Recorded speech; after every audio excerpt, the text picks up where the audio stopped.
Hello, everybody. My guest today is Vivek Kumar. We'll talk to John here in a second, but Vivek is the founder and CEO of a company called Qlicket. They help enterprises and mid-sized businesses reduce turnover by giving frontline employees a voice. Before Qlicket, he worked at Blackstone in New York as a management consultant, and then graduated from the Wharton School at the University of Pennsylvania. Or maybe those were obviously reversed. Vivek, are you ready to take us to the top? Let's do it. All right, introduce John here. How do you guys work together? John's one of our co-founders. Very good. So there's two of you guys, or there's more? There's one more. He's in India. Who's the smartest? Ooh, who's the best looking? This one right here. No, John, who's the smartest? Smartest, man. The guys who code. Good. Okay, so Vivek, are you kind of leading the dev team, and John, you're the business guy? Depender is our dev team. I kind of investors in the business, and John, customers and product. Ah, very good. Okay, good. And did you guys, I mean, the equity conversation always tough. Did you guys just say 33, 33, 33? How'd you do it? It's not exactly that. Depender and I had been working on something for a few years in India, and then we brought John on board last year. Yep. Who pursued who? John, you went after them, or they came after you? I would say it was a mutual. It was kind of a so diplomatic. I love this. I know, right? Yeah. That's the right answer, John. All right, let's get on to the rest of the interview. What's Qlicket do, Vivek, and how do you make money? So we make it easy for organizations to collect feedback from non-desk-bound workers, which is about, when you think about the U.S. workforce, 80 million workers are hourly, and most of them don't have an easy voice to provide sentiment about how they're feeling in the workforce. We make it easy through a kiosk, and we charge organizations $3 per employee per month to be able to provide this information. Okay, that's your only pricing plan, no expansion revenue opportunities? There are expansion revenue opportunities for enterprises, but the basic pricing is about $3 per employee per month. So would you say that's a fair average? You look across all your seats, the average seat's about $3 a month? Correct. Okay, and what's the founding story? When did you launch? What year? We've been around for a few years, but we launched this offering about 3 months ago, and it's already been getting good traction in the market because there's not really any great substitutes that are available to kind of capture voices in a scalable way for non-desk-bound workers. Quantify that. So, how many seats on the platform today? What's good traction? In total, we've across different solution sets we probably get about 10,000 responses a day. Primarily a mix of enterprises and mid-sizes and warehouse logistics, and then we also do some small and medium businesses on the side. John, Vivek danced around the question. How many seats on the platform? We have over 100 customers. The new product offering, we have several hundred employees using it across half a dozen or so different large organizations. Okay, so I am curious. 100 logos using you guys? Give me a general sense of average team size. Are we talking kind of startups, or are we talking 1,000-person teams? When we talk about all the customers, those are mostly like smaller businesses. The new offering that Vivek mentioned, those are enterprise, mid to large size organizations. So companies that have over 1,000 employees in some cases. Okay, and what do you? So I want to kind of get more of the story. You guys are in a beautiful spot, right? And that most people I have on the show, they're doing some big amount of revenue. The problem with those shows are they're not actionable because people listening are where you guys are, or they're in corporate thinking about leaving to be right where you guys are. So this is going to be very, very valuable.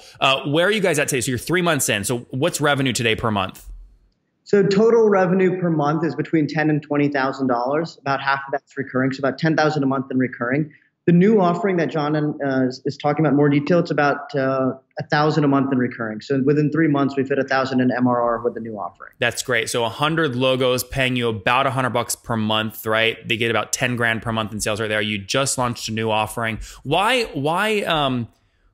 go to 2 offerings so quick? It's like you haven't given the first one chance yet to scale. We did actually try to scale it. What we found is we run into some roadblocks going into the mid-size and higher end of the market. It was more targeted customers in the hotel space who were logging into Wi-Fi. And while we were growing incrementally month on month, what we wanted to do was actually grow a much larger business. And that's part of the reason John came on board, was to help us think about where we could take the business beyond what we were doing kind of with a lifestyle type business and make it more into a high growth opportunity. So John, what month did you join? I joined a little over a year ago. Okay. So that was May of 2017. Yeah, and then he was exploring what we could do that whole time. Okay, and Vivek, when did you and your other co-founder really start working on this? We had something completely different in India back in 2012, January 2012. We wanted to get more people online for free in India. we really had a good background in the Wi-Fi space, and we knew we understood that, but we didn't know what to kind of do with that in terms of monetization. So ended up coming back to the US, serving a lot of small hotels with getting guest feedback over Wi-Fi and managing their networks. And then realized, wait, you could set up kiosks that obviously rely on Wi-Fi, host everything in the cloud, and collect employee feedback in a scalable way for non-desk-bound workers. And that's sort of how we arrived on this story. Okay, but so between 2012 though and 2017, I mean, how did you and your other co-founder, how did you support yourself? Did you have money? Did you raise capital? We've raised about $750,000 over that course of that whole time. In fact, just closed some more capital recently. But because we were living in India, our costs were very low. We did have some trickles of revenue. So we managed to not die. We were good cockroaches. And now that we've sort of found something that's better product market fit, we are investing more and looking to raise more money to kind of really grow what looks like a good opportunity. So 750 in, back since 2012. You said you just raised an additional amount. How much total in the company so far? 750's total raise. We're looking to close another 250 and just close a little bit more on Friday, another 25 on Friday. So what vehicle are you doing this on? It's a rolling note or something? Correct. Convertible notes with caps that have gone up over the years. Interesting. Like natural accelerators or something? In some ways. I mean, we did do an accelerator here in Pittsburgh called Alpha. No. Sorry. I meant natural accelerators on the cap. Like it increases 5% each year. Yeah, roughly. I don't think we've been our first cap note was 2 million way back in 2012. Our most recent is at 5 million. Did you keep those early investors on the cap table? Well, you didn't reset, right? We did not. There was debate about whether to do that. They'd kill you. They would, and it's not the right thing to do. It's not. No, they would kill you. You did the right thing. Okay, very good. So capital's in, raising an additional 250 round. Sounds like the note will allow you to go up to 1 million, which is what you're trying to close out now, the additional 250.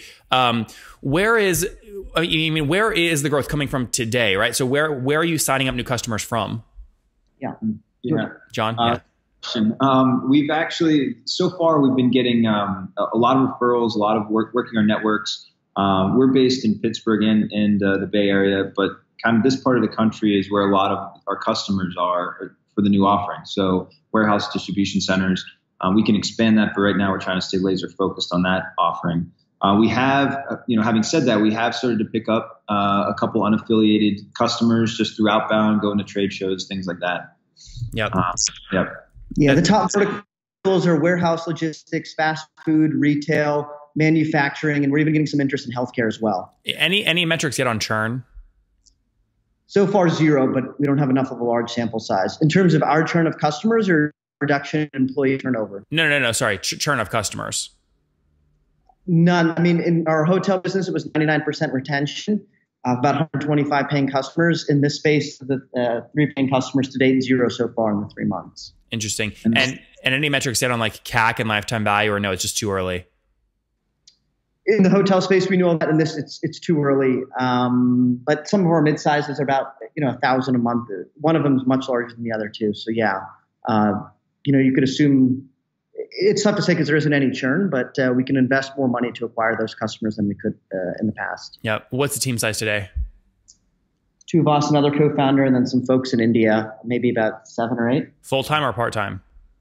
Almost all full-time. That's great. So are you running, I don't think you're running profitably right now, right? On 10 grand a month?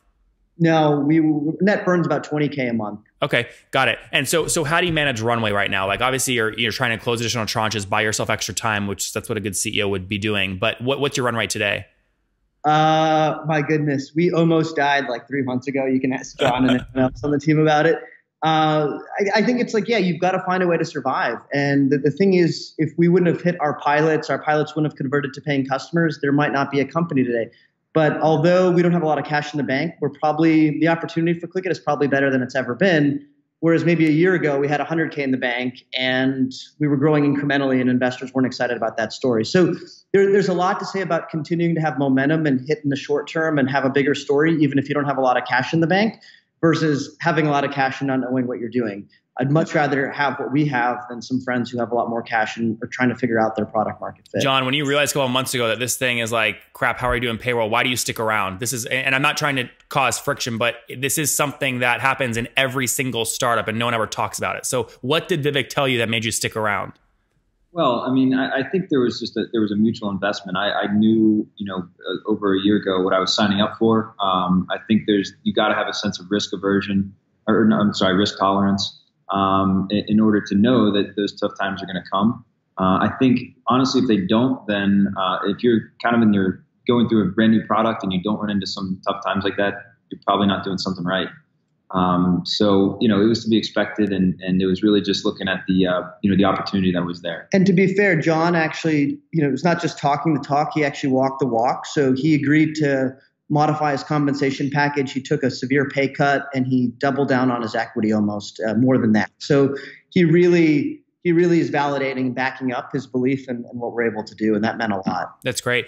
How long can you guys afford to do this, right? So like you all have, I assume, had great jobs before it. You saved up some money, then you're all taking pay cuts now. You're buying yourself additional time. I mean, how long of a roadway have you bought yourself?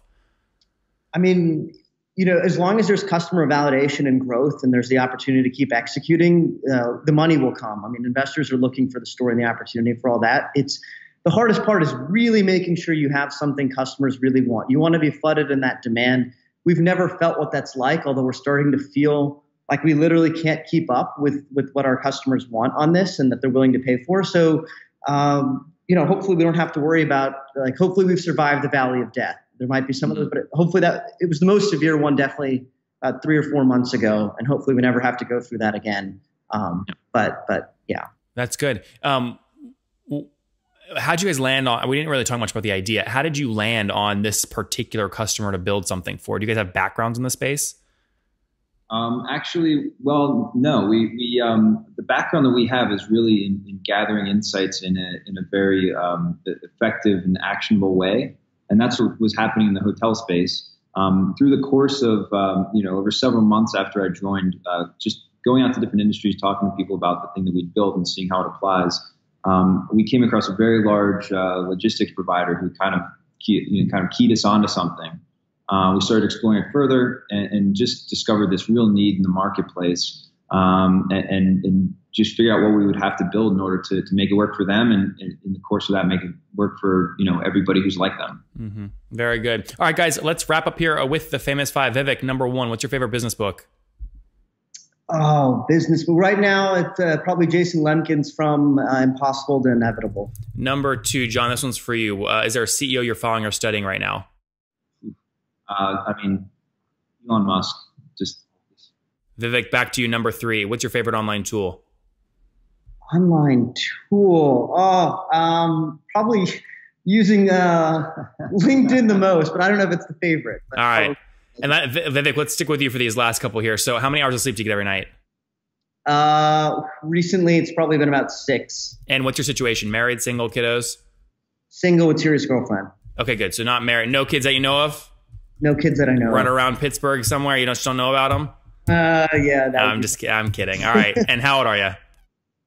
33? 33 with a question mark. Vivek, last question. What do you wish your 20-year-old self knew?